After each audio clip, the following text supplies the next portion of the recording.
Muling umarangkada ang Community Outreach Program ng mga tao ng 2nd Kalinga Provincial Mobile Force Company at Barangay Peacekeeping Action Team Refresher Training isinagawa din. Ang magandang balita ay mula kay Patrolwoman Jesly Sabado.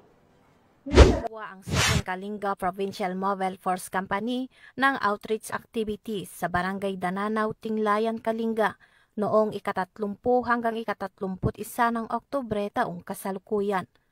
Pinangunahan ng 2nd Kalinga PMFC ang aktibidad kasama ang mga kabataan mula sa Mabilong Evangelical Alliance Church na dinaluhan naman ng mga opisyal ng barangay, mga miyembro ng BIPAT, mga tanod at mga residente.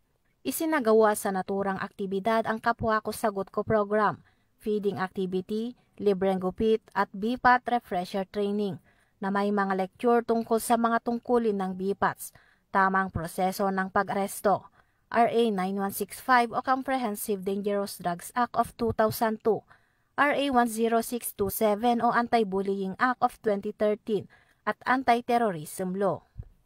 Nagbahagi rin ng mga kwento sa Biblia at nagsagawa ng mga laro ang mga kabataan mula sa MEAC upang magbigay saya at palakasin ang samahan ng komunidad.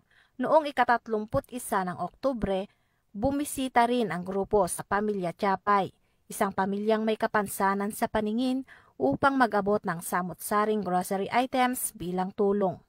Ipinakita ng aktibidad ang malasakit at dedikasyon ng 2nd Kalinga PMFC sa paglilingkod sa kapwa at pagpapatibay ng ugnayan ng pulisya at komunidad upang mapanatili ang kapayapaan, kaligtasan at kabutihan ng mga mamamayan ng Tinglayan, Kalinga.